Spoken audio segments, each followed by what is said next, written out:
Hey guys, welcome to another episode of Studio 70. We have some good ones for you today. I'm Shavak. And I'm as you, the blueberry for today. I realize so I got in here, I look like a big blueberry, but please hang with us. We got a lot going on today.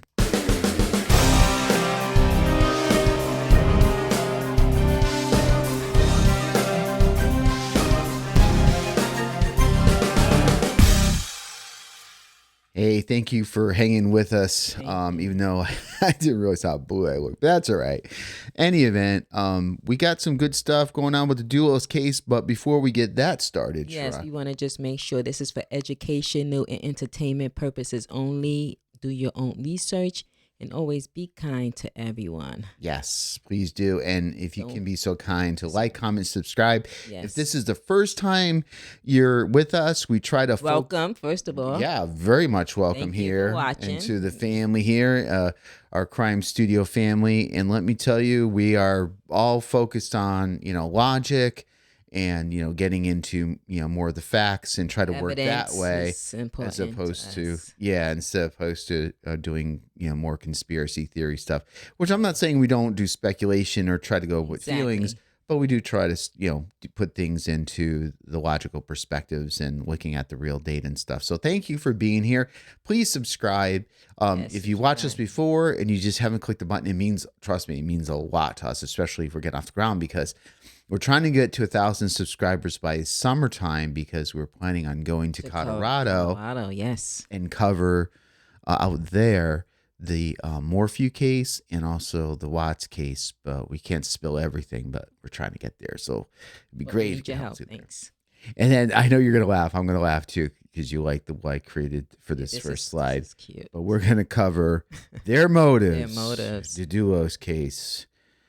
You could tell he's sporting a big chain there. I didn't know she was a cigar smoker. Allegedly. I'm sorry. Yeah, allegedly. She got some drip going on there. Sure. Yeah. I like those earrings. They're pretty good, right?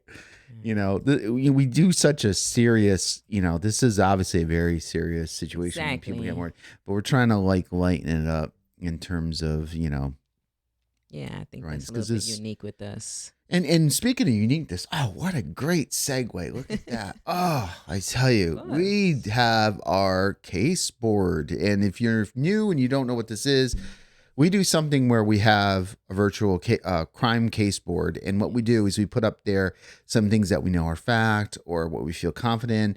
But most importantly, we include you guys, the Crime Studio family, to do votes. And based on the votes, we update it on our crime board. So we build it together based on the case. Where do we feel we're at? So the most recent one was that through the community vote, you guys all feel that at least Fotis and Michelle Troconis was involved in the case, and not so much Kent or I don't know his first name. You say his name better than I do. Yeah, but the lawyer guy or whatever his name is. But basically, you guys felt like these two were definitely involved. And we'll talk about that more to come. And like you said, Shrock, maybe that Kent should have a question mark. But based on the vote, this is what the folks feel on this. And today, we're going to focus on the motive. And just to be aware, there's going to be a couple slides where we have a lot of data on there, a lot of things to read, but we're not going to read it all. We put it up there in case you guys just in case are more interested. You could do a screenshot or pause it and read through it. Exactly. We wanted to keep that up there for informational purposes. Exactly. And that information definitely came from the affidavits, so you can just take that. Yep. To know that's the source. The source is a good source. Just real quickly, I know I'm dragging this one along, but a while ago when we started, we tried to use whatever information is available on the internet, but we found that obviously very unreliable, and we'd rather not go there. Like I said, we should know better. We are definitely we should know better, but people make mistakes. We make mistakes too, so we try to be as accurate as possible. So we're going to start with, how you say his name? I say Gumini. I think it's Gumini. Yeah, it is Gumini, I think. Oh, look at that. So Gumini. Let's start there. And this is a little refresh. If you've seen our previous video, we kind of go through this, but we're just, going to go high level because we talked about all the possible suspects. This one, we're getting into more the motive aspect of things. So we're going to kind of go through it. It's a little, just slight overlap from the other show. Right. Yeah, so this is Gumini, and he was actually a project manager. He worked for the Ford Group, and now he was working for Photos. He started in 2016. He worked daily. He constantly was a good friend of Dulos as well. So he definitely came to the United States with his wife, and he actually had a pickup truck. That's the red. That's that infamous red truck that was used Yes. during the case. So Allegedly, it was registered, yeah, to his wife, and that's the one that was in the case. So that's very important information because why that truck of all? It's so funny. A red truck just went by. So, all right, time out real quickly. So, man, you can't make this stuff up. I tell you. Okay, so let me just switch off that. So I swear to you guys, not kidding true. around. I'm We're in the this witness. room. We're in our studio room, but we have a window. Sometimes they have it open or closed, depending. And as soon as she said the red truck, and we live at the end of a cul-de-sac, so we don't get a lot of traffic. But it was like perfect timing, and it looked similar to that red truck too. It was like I tell you, oh man, we right by. I'm like, that. there he is. There's Otis. So they know where we live now. Oh my goodness gracious, we guys! I'm out. so sorry, but but that alarm on. That was so funny. Yes. Okay, so yeah, he drove that truck. And, allegedly, Fotis drove it from his house to the park that we're probably going to go to next month. That's another thing. We're looking to get out there. We live in Connecticut, so we're going to head out there next month and do a show from there. Anyhow, he was out there to park. Allegedly, took the bicycle to Jennifer's house, did the deed. Right. Drove back with her truck. He didn't know about the bike as well because he actually was fixing on the bike during the fall of 2018 and the beginning of 2019. And that was a unique bicycle too. It had those they call ram horns. It's a very I don't want to say antique, but very specific style type bike. Yeah, it was good. It was a nice bike. I think they actually got it from where Photos actually was. Yeah, I think so. So let's jump to what does he think? What we think the motives are, because I think a lot of folks don't really feel that he was really involved. So right. So the possible motive, I'm saying he could have a pay increase, right? Because Jennifer was out the picture, and Photos would maybe give him because right now Photos wouldn't have to pay child support. Exactly, and what I would throw in here too is a possibility. Shrek, I thought about this after is. Because I'm into a lot of the mafia shows and all that stuff. He could have got paid too. He could have got paid for silence too. So it's Andor, right? A pay increase or like here's a little something. Forget about it. You didn't see nothing, hear nothing. You don't know anything. Right. But it's still an increase in pay if you look at it. But you bring up a good point on the thoughts. It could risk his freedom.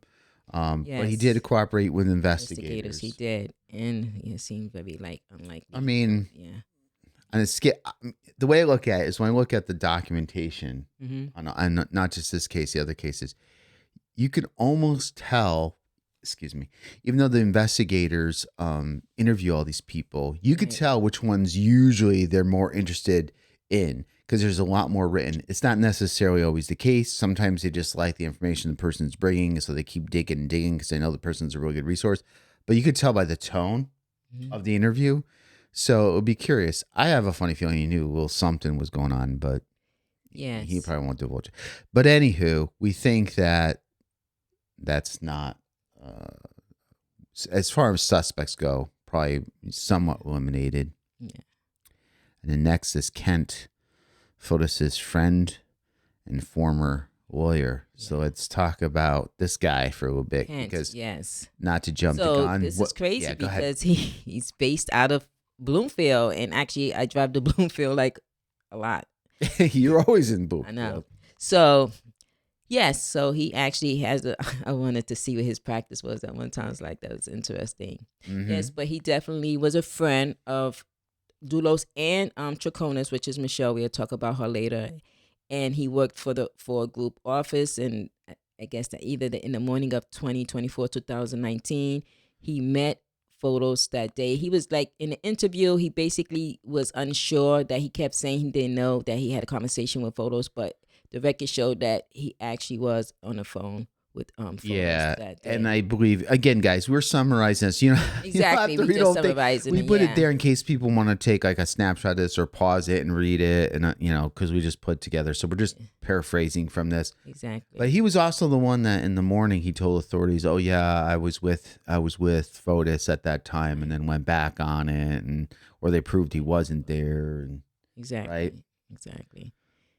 And So so he did contact on 523 as a well. lot is gonna come out when he Exactly. gets put on trial, And and we this is gonna be actually a going to good be one to walking you watch. through that too. It's going to be Oh something that we yeah. actually going to cover. We'll do that. We should do that week to week, like we Mhm. started to do with Michelle Triconis, just to kind of keep the people interested in this one. So let's go to the possible motives. Money. He was a close friend. And again, that's Yeah. some people think, oh, you're a He knew lawyer. Oh, you make a lot of money. money.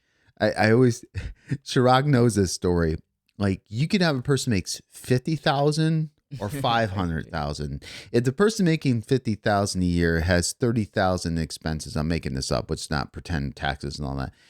They still have 20,000. If a person has 500,000 but has $600,000 in expenses, they're still Exactly. broke. It's so you never know the person's money situation that they Exactly. And made that's what for said maybe themselves. that he knew Photos was in a financial situation and he wanted to help. So he wanted, since he was a friend, not just his former lawyer.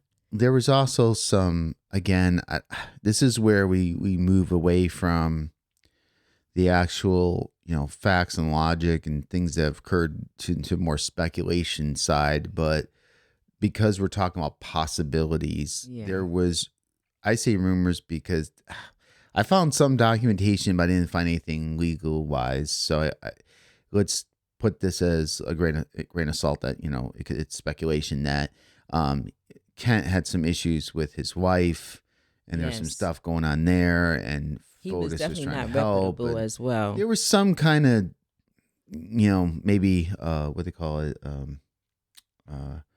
where you do for me, I'll do for you type of That's situation. quid Help pro quo. quid pro quo. Yeah, exactly. So anyhow, definitely a possibility. So even though the community vote felt like really the other two, meaning Michelle and Fotis were the main two, which I agree as well with you guys, this is still a possibility. So we got to keep it here. Yes. Let's talk about Michelle, the one who recently got guilty verdict here. Convicted, yeah. So based on the facts, these is a lot of stuff that came from the affidavit.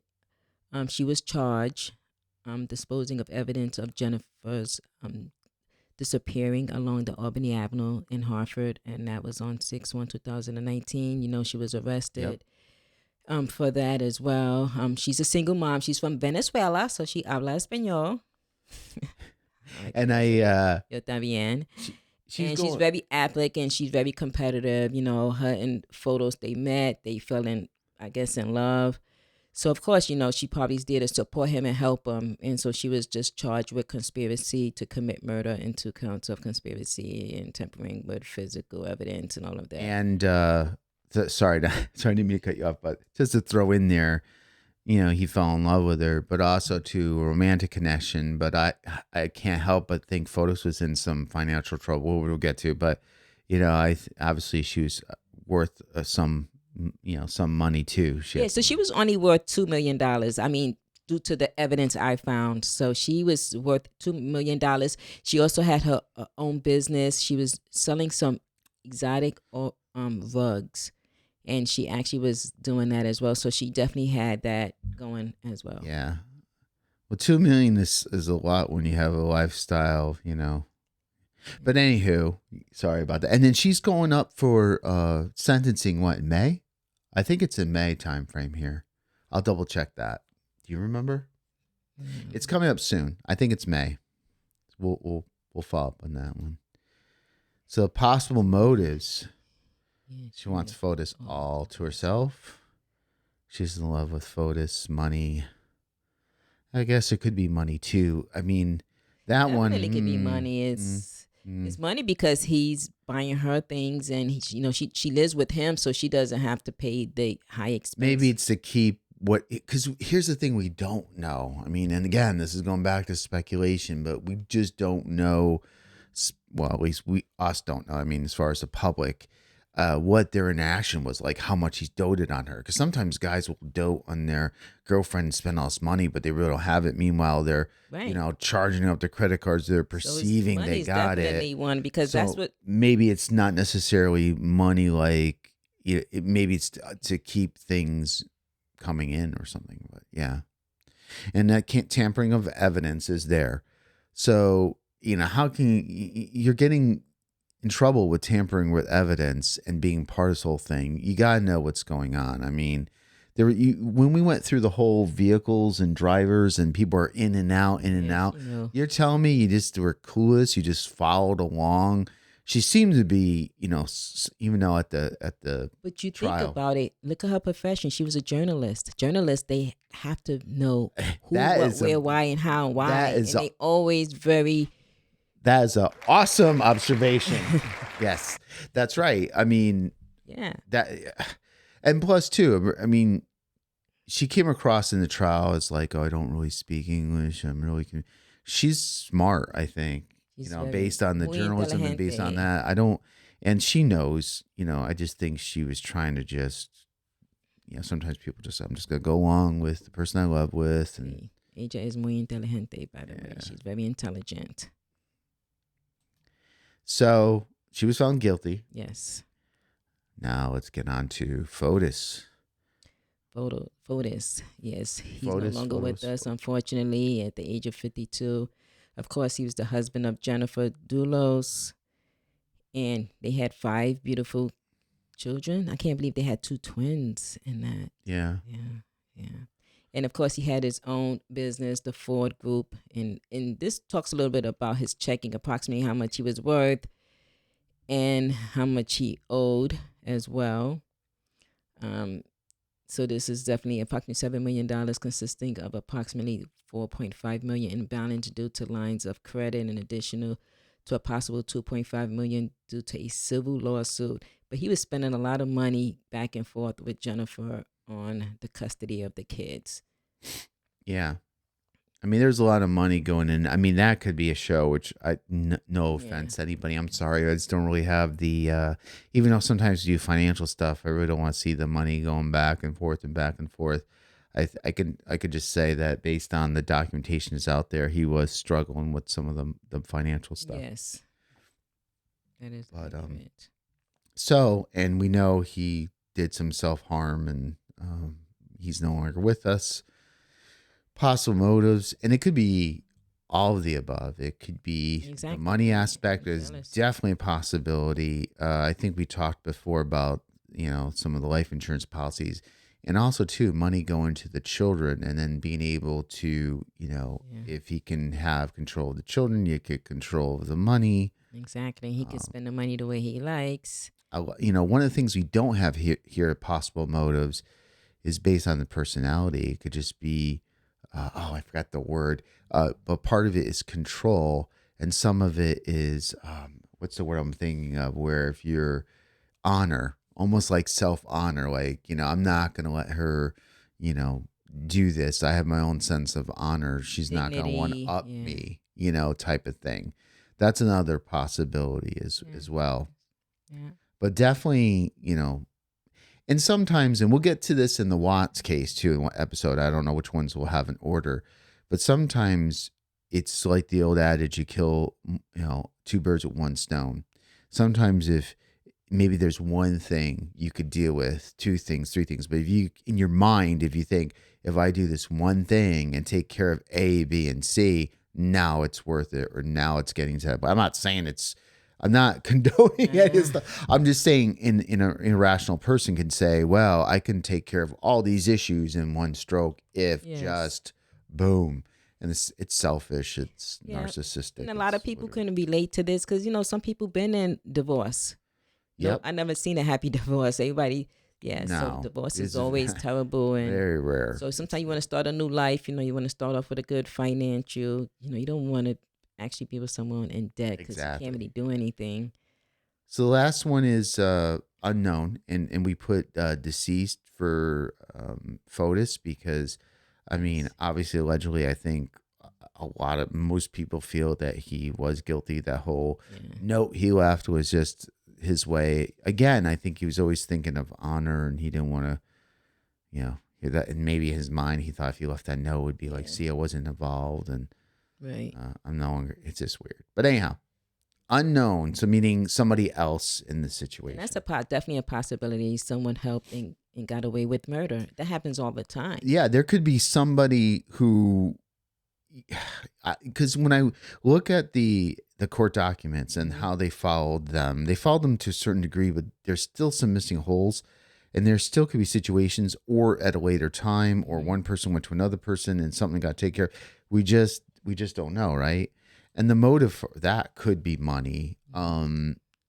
If it was somebody, let's just say, allegedly it wasn't Fotis, it was somebody else. It could have been maybe because of us, maybe some issues involved with. But I mean, I think they ruled all these things out, so that's probably the lesser.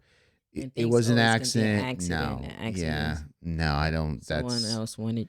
There is way ransom. Yeah, we just throw this out there because these are things that people came up with, and we're just talking to them. And there's always, you got to think about that. When you have wealth, there's always some ransom because somebody's always wants your money, right?